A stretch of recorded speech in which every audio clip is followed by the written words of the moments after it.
25% tariff लगा दिया Trump ने इंडिया पर और पेनल्टीज अलग।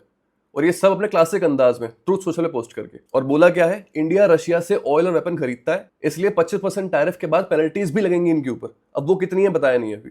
अब ये सब इंडिया के ऑपरेशन सिंदूर वाले इंडिपेंडेंस स्टांस पर गुस्सा दिखा रहे हैं फूफा, या वही नेगोशिएशन टैक्टिक्स हैं जो जापान और ईयू के साथ में की थी इन्होंने, प्रेशराइज करने के लिए, अपर हैंड लेने के लिए। बट इंडिया का तुरंत स्टेटमेंट आ गया, देश हित में सभी जरूरी कदम उठाए जाएंगे, जिसका मतलब है हम प्रेशराइज नहीं होंगे, जो कि जरूरी है। रशिया हमारा स्ट्रैटेजिक एलाय है, टाइम टाइम पर हमारी मदद की है जब यूएस हमारे नेबर्स को सपोर्ट कर रहा था। वैसे भी ये सारा झगड़ा, सारी नेगोशिएशन इस बात पर रुकी हुई है कि यूएस चाहता है इंडिया अपने एग्रीकल्चर और डेयरी मार्केट्स पे कॉम्प्रोमाइज करे। बट इंडिया के लिए नॉन नेगोशिएबल है। बॉटम लाइन ये है कि महीनों से जो ट्रेड डील हम लॉक करने की कोशिश कर रहे थे वो अभी के लिए फ्लॉप हो गई।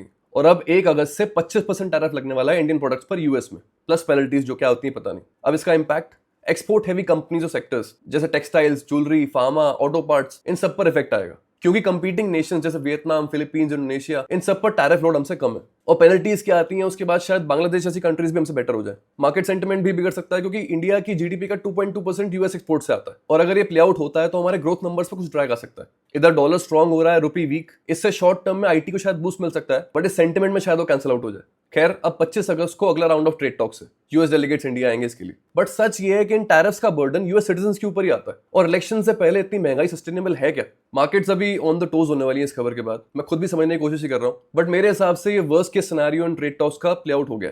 पेनल्टीज के नंबर से वो फाइनल ब्लो आ जाएगा, उसके बाद मैं स्टेबिलिटी ढूंढने की कोशिश करूंगा इस मार्केट के अंदर। बाकी आप ख्याल रखिए, हम फिर मिलते हैं।